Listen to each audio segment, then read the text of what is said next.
Will AI ever be human? The current approach we have is we just keep saying, let's make the technology better. Let's make the technology better. The algorithms get more sophisticated. We're still talking about executing algorithms. Yeah. We're not asking the question, what is it that makes you and I conscious, sentient? Welcome, dear viewers, to another Reasons podcast from Reasons to Believe. Today I'm joined by Dr. Jeff Zweerink, Senior Research Scholar of Reasons to Believe US. And Jeff, it's been a pleasure to get to know you, and I love the conversations that we're having, and welcome on the show. Thanks for the invitation, Zuela. I'm looking forward to our time. It's been fun interacting. So. Yeah. Jeff is an astrophysicist who worked and is working on dark matter.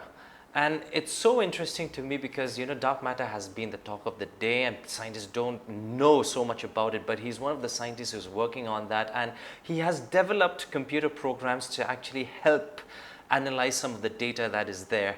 And Jeff, nowadays, people are talking about artificial intelligence, programming this, programming that, and the chief function of artificial intelligence is to venture out to make our lives supposedly better. And it takes so much of human intelligence to actually give us this artificial intelligence. And there's a good side and there's also a bad side, because it's going to have a lot of theological, philosophical implications to this. So could you first help us understand or help us define what we mean by artificial intelligence? See, I think that's a great place to start, Zuela, because as I'm thinking of artificial intelligence, I don't know whether it was the time I grew up or the movies that I watched, but artificial intelligence, in my mind, is basically the robots, computer programs that you develop that are, for all intents and purposes, they're sentient. You're a person here, I'm a person sitting here, but an artificial intelligence has all the reasoning abilities, the thought capabilities. They may have better, they may have a little bit worse, but nonetheless, they're basically aware, they're sentient, they're not just a program running on a computer box, if you will. And as I've investigated a little bit, it seems like there's actually different levels of artificial intelligence. So when I'm talking that artificial intelligence that I've just described, that goes under the term artificial general intelligence. And to get that, we need to go look at a little bit narrow intelligence. So an artificial narrow intelligence, I think, is a great example, is back in the 1980s, 1990s, scientists wanted to build a computer that could play chess and beat the best chess players in the world. And so they set about building a program, if you will, that could not just program to play certain moves, but could learn and adapt and be able to learn. So that would be what's called an artificial narrow intelligence. It's better than the best human players. So in that sense, it's more intelligent than we are. And I'll use that term a little bit in air quotes. But nonetheless, it only does one specific task. So take that same computer and say, or the same thing and say, all right, drive a car or play checkers. No idea how to do it. So it's really good at one particular thing. Put all that together, you get the general intelligence. And then there's another category of artificial superintelligence, which would be take what humans can do, now put it in the capacity of computers, which can calculate faster, store more data, have more connections they can make, and it's going to be, though it may be at a level where we can understand for a while, eventually it's going to get so far beyond us that we can't even be in the same category of thinking about it. So you got the narrow intelligence, the artificial general intelligence, and the artificial superintelligence. And those, I find those classes useful for defining what we're talking about. Yeah, so basically what you're saying is that artificial intelligence would be the science of making very intelligent machines. Well, I'll say it will do, making machines that can do things that humans use their intelligence to do. Okay. So a computer can play chess, but it's not thinking chess like we are. Yeah. It's able to do chess and mimic playing chess, but it's going about it very differently than we do. And so what I would say is that it's building computers or programs or systems that can do the things that humans do, whether they're doing it the way we do it or not. That's a very interesting point. So, when we are making machines learn that way, there's always going to be the moral question. I've watched a lot of sci-fi movies myself. The Terminator was one, Right. And so many. And there was a robot falling in love as well, Wall-E. Oh yes, I do remember so, Wall-E. Yeah. So the question now is, could these artificial intelligence things, could they be good? Could they be bad? How are we supposed to think about these?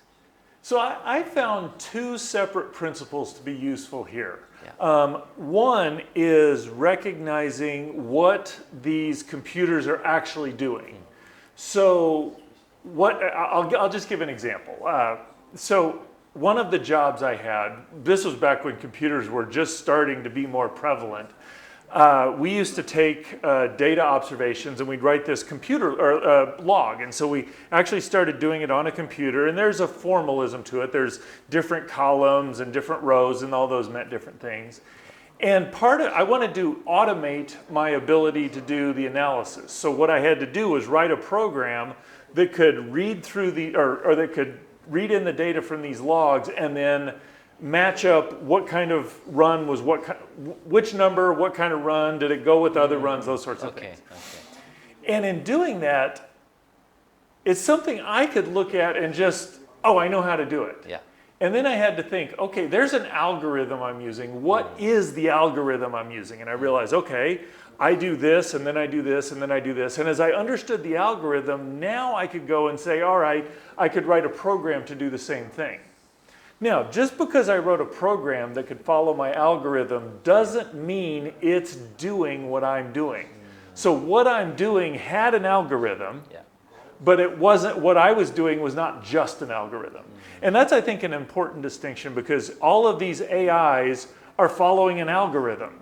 But that's all they're doing is an algorithm. And everything everything we do has an algorithm, but it's not just an algorithm. And I think keeping that distinction in mind. So even as you interact with large language models, you think you're having a conversation, they're doing an algorithm and I'm doing something more because I'm intelligent, I'm sentient, I'm aware. So that's one distinction. The other distinction is just recognizing that if that's the case, then all of these programs are pieces of technology. Yeah. And when I talk about a piece of technology, I don't ask the question, is it evil, good, or bad? Or is it evil, or is it good, or is it bad? I ask, what can we do with it? Because good or bad is a moral assessment. Yeah. Technology doesn't have morals. Yeah.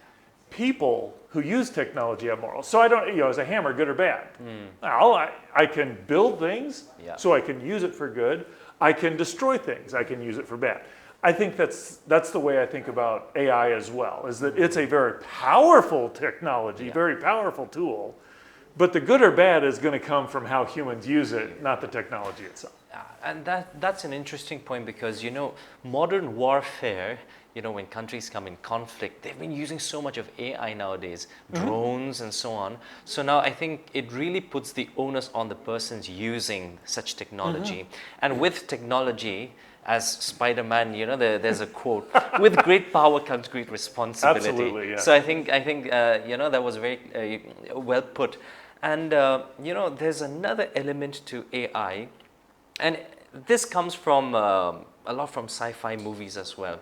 There were these humanoid robots that were being made, and somehow, they fell in love with their master, so to speak. Right. So the question now is, I think a lot of people are asking, will AI ever be human? I think that's a really good question, and my inclination is to say no, because, or at least with the current approach we have, is we just keep saying, let's make the technology better, let's make the technology better. The algorithms get more sophisticated, there's more computer power, there's more data storage, it's faster calculations. Those are all physical hardware problems. Yeah. And I think that will make the technology and the tools more powerful, but we're still talking about executing algorithms. Yeah. We're not asking the question, what is it that makes you and I conscious, sentient, and how do we put that in? Because just think about you and I. It's not like we're conceived, we grow, we grow in the womb, we're born. It's not like at some point in time something comes along and says, now we're going to add sentience. Sentience is there from the beginning. It's just part of what we are. And our whole approach to AI is making the technology better so that it can do more stuff, but we haven't, and then we kind of are wondering, will the sentience just come with that at some point? But it seems to me we have to ask the question, what is it that is sentience? What is it that is intelligence? And build that in from the start, as opposed to mimicking intelligence and calling it intelligence. So with that distinction, I think we're going to make more and more technology that's better and better, faster and faster. It's going to mimic human behavior more and more, that we're going to convince ourselves that it's sentient, but I don't think it will be. Now, this is a question that I don't have the answer to. God, in his wisdom, created humanity in his image. God is a creator. He's able to make things that didn't exist before. Has he given us that capacity with sentience? I'm inclined to think the answer is no. From a scriptural perspective, I don't know that I can definitively say it's no. So I'm leaving the possibility open that maybe we will do something in the future that is different from the avenue we're going now, that maybe we will. But I suspect the answer is no, they will never become sentient, because I think our sentient comes from a spiritual component. And nothing we do building the technology is going to do that. Exactly. And that's a powerful point, because, we have to understand the dualistic nature of human beings, because we're not just physical bodies. Right. We also have the spirit, just like you've mentioned. And I think that's so powerful. And this is something that we really need to think about. And coming into the spiritual element, when we think of AI, the possibilities, the moral framework, I think just to have a very clear picture about AI, we will need a worldview to actually help us understand, So can you help me understand, because you're a Christian scientist, and how would you help someone who's thinking about AI and explain to this person that it is the Christian picture that gives us the best way to think about AI? That's a really good question, and there's kind of two different angles, and we've kind of addressed are we ever going to make AI that's sentient? And I think the Christian worldview helps us analyze and think about that well, because it says we're not just physical, there's more to it than that. So there's that component. I think we've addressed that.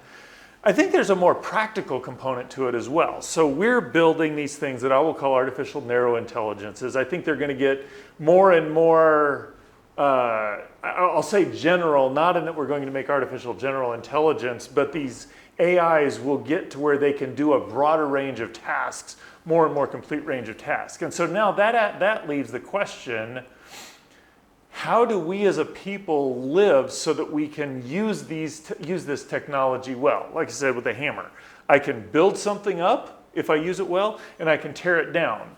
A car allows me to drive places, and it allows me to kill people and so with a hammer, that's a little simpler. But with a car, we actually force people, at least in the United States, we require people to be older. We require people to have training to show proficiency in using it before we allow them to use it, because we recognize that if they don't use it well, it's going to cause a lot of damage. And we want to train them and discipline to that. And so that's my question with AI is, this technology gives us great power to do stuff. For example, for every good use of an AI, there's a equally powerful bad use. So there are criminals out there who have committed really heinous crimes. And you want to catch these criminals and subject them to, or bring them to justice, if you will. There was a story not too long ago, I think it was in Korea, I know it was somewhere over in Asia, I forget exactly where they had AI technology deployed at an arena, so there's this concert tens of thousands of people, and the cameras were scanning the audience, and they found this criminal in the crowd Wow. and arrested them. Okay. Now that's good. Yeah. We've used the technology to find people who are perverting justice and bring them to justice. Now, you're in a closed country where your religion or your beliefs, or you've been blacklisted for something that is just unpolitical, not wrong. This same technology prevents you from ever going to the store and buying anything. Same technology, good use, bad use. We want to design drugs that help us better mitigate pain to cure diseases. So we can run AIs that will say, we want a drug that will have these sorts of properties. Well, you can flip a flag. This program that will now give you a drug that will cure a disease is the same program that will give you a drug that's a powerful bioweapon. Same program, good outcome. What worldview allows us to use this well? Well, this is where I think we want Christianity to be true. We want to be able to say, we're not just using AI, it's not just whatever we can do. We're asking the question, as a person, will I use this AI well? I don't think you can make a set of rules that will make AI use it well, but I want people to be internally motivated. I'm inclined to treat this AI as a relationship, like it's a person. Wait a second, no, that's not right. I'm not going to do that.